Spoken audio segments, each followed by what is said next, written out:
ডালে তোমাৰ খোঁজে যেতিয়া প্ৰথম তো ডালে তোমাৰ খোঁজে দেখেছি যেতিয়া দুপৰৰ তপ্ত তুমি নিদাহি সন্ধিয়া আশাবৰ সাথী সপোন জুৰুৱাহি হেল্ল' বন্ধুসকল স্বাগতম জনাইছোঁ আকৌ এটা নতুন ভিডিঅ'লৈ ভিডিঅ'ত দেখাৰ ধৰণে ষ্টেটাছ যিহেতু ট্ৰেণ্ডিঙত চলি আছে আৰু আপোনালোকে যদি এনেধৰণৰ ট্ৰেণ্ডিঙত চলি থকা ষ্টেটাছ এডিট কৰিব বিচাৰে তেনেহ'লে এলাইট মোশ্যন এপছটো ব্যৱহাৰ হ'ব যদিহে আপোনালোকে নাই তেনেহ'লে ডাউনলোড কৰি ল'ব লিংক দিয়া আছে ডিছক্ৰিপশ্যনত আৰু ভিডিঅ'টো সম্পূৰ্ণ চাব এলাইট মোশ্যনৰ এপছটো ডাউনলোড কৰি অ'পেন কৰিব অ'পেন কৰাৰ পিছত তলত প্লাছটো আছে সেইটো ক্লিক কৰি 9:16 চিলেক্ট কৰি ল'ব ক্ৰিয়েট প্ৰজেক্টত যাব তাৰপিছত তলত প্লাছটো ক্লিক কৰি অডিঅ'ত গৈ অডিঅ'ত আপোনালোকে ভিডিঅ' বনাব সেই অডিঅ' লৈ ল'ব মই অডিঅ'টো ভিডিঅ'ৰ পৰা এক্সট্ৰেক্ট কৰিম যদি মই ব্যৱহাৰ কৰা অডিঅ'টো ল'ব বিচাৰে তেনেহ'লে মানে ভিডিঅ' সৈতে দি দিওঁ আপোনালোকে এক্সট্ৰেক্ট কৰিব লাগিব এক্সট্ৰেক্ট কৰিবৰ কাৰণে মিডিয়া লিখা আছে মিডিয়াটোত ক্লিক কৰিব তাৰপিছত যোনটো ভিডিঅ'ৰ পৰা আপোনালোকে অডিঅ' ল'ব সেই ভিডিঅ'টো লৈ ল'ব ভিডিঅ' লোৱাৰ পিছত এবাৰ ক্লিক কৰিব ক্লিক কৰাৰ পিছত ওপৰত থ্ৰী ডট আছে থ্ৰী ডটত ক্লিক কৰি এক্সট্ৰা অডিঅ' লিখা আছে তলত এক্সট্ৰা অডিঅ' কৰি ভিডিঅ'টো ডিলিট কৰি দিব তো ইয়াৰ পিছত আমি ইয়াত বিটমাৰ্ক দিব লাগিব য'ত আপোনালোকে ভিডিঅ'টোৰ লাইটিংটো দিব মানে য'ত ফ্লাছ লাইট আছিলে সেইটো দিবৰ কাৰণে মাজৰ যিটো টাইমলাইন গৈ আছে সেইটো এনেকৈ বিটমাৰ্ক এটা দি ল'ব য'ত আপোনালোকে লাইটটো দিব আকৌ হাইড কৰিবৰ কাৰণে কাৰ্চৰডাল বিটমাৰ্কটোতে আনি ল'ব অনাৰ পিছত যিটো টাইমলাইন আছে টাইমলাইনটো ক্লিক কৰিলে আনিব বিটমাৰ্ক এটা হাইড হৈ যাব মই বিটমাৰ্ক এটা দি লৈছোঁ এনেকৈ মানে বিটমাৰ্ক এটা দি দিব য'ত আপোনালোকে লাইটিংটো দিব ইয়াৰ পিছত আমি ইয়াত ফটো এড কৰিব লাগিব ভিডিঅ'টোৰ ফাৰ্ষ্টত আহিব ফাৰ্ষ্টত আহি তলত প্লাছটো আছে সেইটো ক্লিক কৰি মিডিয়াত যাব মিডিয়াত গৈ যোনখন ফটো আপুনি ফাৰ্ষ্টত এড কৰিব সেই ফটোখন লৈ ল'ব মই ব্যৱহাৰ কৰা ফটোবিলাক যদি আপোনালোকে ল'ব বিচাৰে তেনেহ'লে মই লিংক দি দিম ডিছক্ৰিপশ্যনত আপোনালোকে লৈ ল'ব ফাৰ্ষ্ট ফটোখন লোৱাৰ পিছত ওপৰত থ্ৰী ডট আছে থ্ৰী ডটটো ক্লিক কৰি ফিল কম্প'জিশ্যন লিখা আছে সেইটো ক্লিক কৰি দিব তো ফাৰ্ষ্ট ফটোখন আপোনাৰ গানটোৰ সৈতে মিলাই ল'ব ক'লৈকে ফাৰ্ষ্ট ফটোখন দিব য'লৈকে দিব মানে ফাৰ্ষ্ট ফটোখন তাত বিটমাৰ্কটোত আহি ল'ব হোৱাৰ পিছত ফটোখনত ক্লিক কৰিব ক্লিক কৰাৰ পিছত ছেকেণ্ডত যিটো ট্ৰিম অপশ্যন আছে ক্লিক কৰি এনেকৈ ট্ৰিম কৰি ল'ব তাৰপিছত ইয়াত ছেকেণ্ড ফটোখনো লৈ ল'ব তলৰ প্লাছটো ক্লিক কৰিব মিডিয়াত গৈ মানে ছেকেণ্ড ফটোখনো এনেকৈ ধৰণে লৈ ল'ব ফটোখন লোৱাৰ পিছত এখন আমি ফিল স্ক্ৰীন কৰিব লাগিব ফটোখন ক্লিক কৰোঁ ওপৰত থ্ৰী ডটটো আছে থ্ৰী ডটটো ক্লিক কৰি ফিল কম্প'জিশ্যন কৰি ল'ব তাৰ ভিডিঅ'টো একেবাৰে শেষত আহি যোনখন আমি তাত ছেকেণ্ড ফটো লৈছিলোঁ সেইখন ক্লিক কৰিব কিনাৰ ফালে যিটো চিম্বল আছে সেইটো ক্লিক কৰিব ছেকেণ্ডত ট্ৰিম অপশ্যন আছে ক্লিক কৰি এনেকৈ ট্ৰিম কৰি ল'ব তাৰপিছত আমি ইয়াৰ ফটোখন কাট কৰিব লাগিব বিটমাৰ্কটোৰ সৈতে য'ত আমি প্লাছ লাইটটো দিবৰ কাৰণে বিটমাৰ্ক দিছিলোঁ এনেকৈ কাৰ্চৰডাল বিটমাৰ্কটোত আহি ল'ব অহাৰ পিছত ফটোখনত ক্লিক কৰিব ফটোখন ক্লিক কৰাৰ পিছত মাজত যিটো কাট অপশ্যন আছে সেইটো ক্লিক কৰি কাট কৰি ল'ব তো এনেকৈ মানে যিমানবিলাক বিটমাৰ্ক আছিলে বিটমাৰ্ককেইটা সকলো বিটমাৰ্কতে এনেকৈ ফটোখন কাট কৰি ল'ব ভিডিঅ' চাই যদি আপোনালোকে এতিয়ালৈকে লাইক কৰা নাই লাইক কৰি দিব আৰু চেনেলটো যদি নতুনকৈ আহিছে চেনেলটো ছাবস্ক্ৰাইব কৰি বেল আইকন অল কৰিবলৈ নাপাহৰিব আৰু যিটো মোৰ ভিডিঅ'টোত ইউজ কৰিবৰ কাৰণে এক্সএম ফাইলটো ব্যৱহাৰ হ'ব এক্সএম ফাইলটো পাছৱৰ্ড পাৰ্টেড হয় পাছৱৰ্ডটোৰ ভিডিঅ'টো শেষতো থাকিব পাৰে মাজত থাকিব পাৰে আৰু মই ভইচ দি ক'ব পাৰোঁ সেইটো কাৰণে আপোনালোকে ভিডিঅ'টো স্কিপ নকৰিব আৰু ভিডিঅ'টো এডিটিং কৰোঁতে কিবা যদি প্ৰব্লেম হয় তেনেহ'লে কমেণ্টত জনাব আপোনালোকৰ প্ৰব্লেমটো মই ছল্ভ কৰিবলৈ নিশ্চয় ৰিপ্লাই কৰিম আৰু কমেণ্টত জনাব ভিডিঅ'টো কেনেকুৱা পালে যদি বেয়া পালে বেয়া পাইছোঁ বুলি ক'ব যদি ভাল পালে ভাল পাইছোঁ বুলি ক'ব এনেকৈ ফটোবিলাক কাট কৰি লোৱাৰ পাছত আমি ইয়াত এখন PNG স্ক্ৰীন ল'ব লাগিব ব্লেক স্ক্ৰীন তলৰ প্লাছটো ক্লিক কৰি মিডিয়াত গৈ সেই স্ক্ৰীনখন লৈ ল'ব তাৰপিছত ওপৰত থ্ৰী ডট আছে থ্ৰী ডটটো ক্লিক কৰি ফিল কম্প'জিশ্যন কৰি ল'ব তাৰপিছত ভিডিঅ'টো একেবাৰে শেষত আহি যোনখন এতিয়া আমি ব্লেক স্ক্ৰীন লৈছিলোঁ সেইখন ক্লিক কৰি ছেকেণ্ডত ট্ৰিম অপশ্যন আছে ক্লিক কৰি ট্ৰিম কৰি ল'ব আৰু যদি ইয়াৰ অপাৰচিটি আছে অলপ কমাব লাগিব তলত ব্লেণ্ডিং অপাৰচিটি আছে সেইটো ক্লিক কৰি ইয়াৰ অপাৰচিটিটো 80 মান কৰি দিব ইমানখিনি হোৱাৰ পাছত আমি ইয়াত লিৰিক্স লিখিব লাগিব ভিডিঅ'টোৰ ফাৰ্ষ্টত আহি যিটো লিৰিক্স লিখিবৰ কাৰণে মোৰ এক্সএমএল ফাইলটো ব্যৱহাৰ হ'ব এক্সএমএল ফাইলৰ লিংক দিয়া আছে ডিছক্ৰিপশ্যনত আপোনালোকে সেই লিংকটো ক্লিক কৰিব লিংকটো ক্লিক কৰাৰ লগে লগে যিকোনো এনেধৰণৰ ব্ৰাউজাৰ তাত অ'পেন হ'ব অ'পেন হোৱাৰ ৰূপত TCS বুলি আহিব সেইটো ক্লিক কৰি আপোনালোকে ডাউনলোড কৰি ল'ব ডাউনলোড কৰাৰ পিছত অ'পেন ওলাব অ'পেনত ক্লিক কৰিব তাৰ ওপৰত শ্বেয়াৰ অপশ্যন আছে সেই শ্বেয়াৰ অপশ্যনটোত ক্লিক কৰি দিব আৰু তলত বহুতো অপশ্যন আহিব তলত এলাইট মোশ্যনটো ক্লিক কৰি দিব তো ইম্পৰ্টেণ্ট প্ৰজেক্ট বুলি দেখাব তাৰপিছত বেক যাব বেক গৈ প্ৰজেক্টত মোৰ প্ৰজেক্টটোৰ ওপৰত থাকিব সেইটো ক্লিক কৰি অ'পেন কৰিব অ'পেন কৰাৰ পিছত এই ফাৰ্ষ্টত যিটো টেক্সট এটা আছে মানে লিৰিক্সৰ কাৰণে সেই গ্ৰুপ দি আছে সেই গ্ৰুপটোত ক্লিক কৰিব আপোনালোকে সেই গ্ৰুপটোত ক্লিক কৰাৰ পিছত ওপৰত কপি অপশ্যন আছে সেই কপি অপশ্যনত ক্লিক কৰি কপি লেয়াৰ লিখা আছে সেইটো ক্লিক কৰি দিব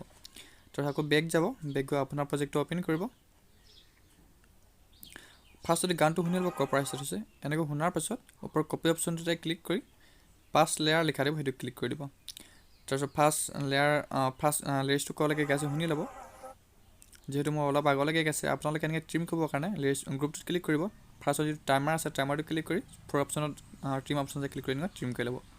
তেতিয়া আমি ইয়াৰ লিৰিক্সটো চেঞ্জ কৰিব লাগিব গ্ৰুপটোত ক্লিক কৰিব তলত এডিট গ্ৰুপ লিখা আছে সেইটো ক্লিক কৰিব আৰু তলত টেক্সট এটা আছে সেই টেক্সটোত ক্লিক কৰিব ডবল টেক্সটোত ক্লিক কৰি আপোনালোকে যিটো টেক্সট আছে সেইটো কাট কৰি আপোনাৰ গানটোৰ সৈতে লিৰিক্সটো লিখি ল'ব এনেকৈ লিখি লোৱাৰ পিছত ৰাইট চিন আছে সেইটো ক্লিক কৰি দিব তো বেক যাব বেক গৈ মানে এনেধৰণৰ লিৰিক্সটো ইয়াত এড হৈ যাব আকৌ ছেকেণ্ড লিৰিক্স লিখিবৰ কাৰণে যিটো আমি এটা গ্ৰুপ লৈছিলোঁ সেইটো ক্লিক কৰিব তো ওপৰ কপি অপশ্যনতে ক্লিক কৰি এইবাৰ ডুপ্লিকেট লেয়াৰ কৰিব ডুপ্লিকেট লেয়াৰ কৰি এনেকৈ কৰি দিব তাৰপিছত যিকোনো ডুপ্লিকেট লেয়াৰ কৰা এটা এনেকৈ পাছফালে লৈ আনিব তাৰ ইয়াৰ লিৰিক্সটো চেঞ্জ কৰি পেলাব তাৰ আগতে মিলাই ল'ব ক'লৈকে ছেকেণ্ড লিৰিক্স গাইছে এনেকৈ য'লৈকে গাইছে এনেকৈ ট্ৰিম কৰি ল'ব ট্ৰিম কৰাৰ পাছত আকৌ গ্ৰুপটোত ক্লিক কৰি আপুনি এডিট গ্ৰুপত ক্লিক কৰি যিটো টেক্সট সেইটো ক্লিক কৰি ডবল টেক্সটত ক্লিক কৰি আৰু ছেকেণ্ড লিৰিক্স টাইপ কৰি ল'ব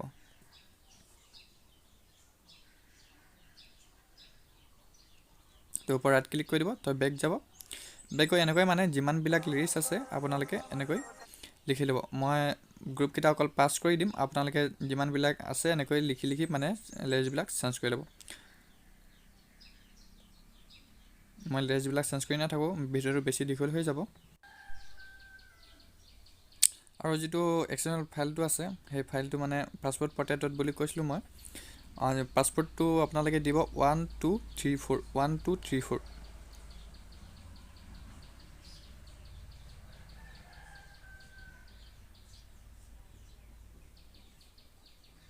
এনেকৈ মানে ভিডিঅ'ত দেখাৰ ধৰণে সকলোবিলাক মানে ছেকেণ্ড ফটোখনলৈকে এনেকৈ ফাৰ্ষ্ট লিৰিক্স এনেকৈ টাইপ কৰি ল'ব তাৰপিছত এনেকৈ ট্ৰিম কৰি কাট কৰি ল'ব বিট মাৰ্কটোৰ সৈতে এনেকৈ লিৰিক্সবিলাক লিখাৰ পাছত ইয়াত ছেকেণ্ড লিৰিক্সবিলাকো মানে ছেকেণ্ড ফটোখনৰ লিৰিক্সবিলাকতো লিখিবৰ কাৰণে যিকোনো এটা ডুপ্লিকেট কৰিব তাৰপিছত ডুপ্লিকেট লেয়াৰ এটা কৰাটো এনেকৈ লৈ আনিব লৈ অনাৰ পিছত গ্ৰুপটোত ক্লিক কৰিব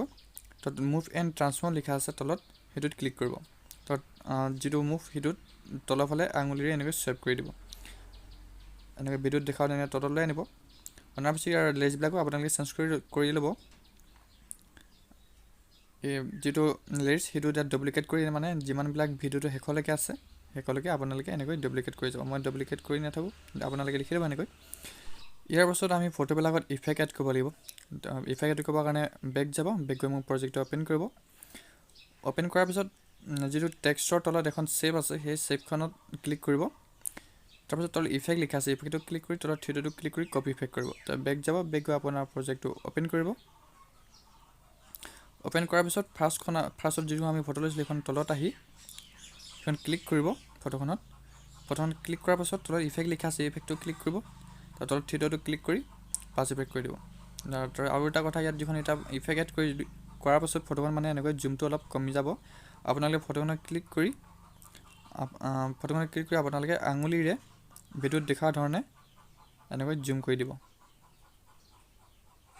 ভালকৈ আপোনালোকে জুম কৰি দিব তো ভালকৈ এনেকৈ চাই ল'ব মানে জুমটো ভালকৈ মিল খাইছে এনেকুৱা যিটো এনেধৰণৰ হৈ গৈছে তাৰপিছত আমি ছেকেণ্ড ফটোবিলাকত ইফেক্ট এড কৰিব লাগিব ছেকেণ্ড ফটোবিলাক ইফেক্ট এড কৰিবৰ কাৰণে বেক যাব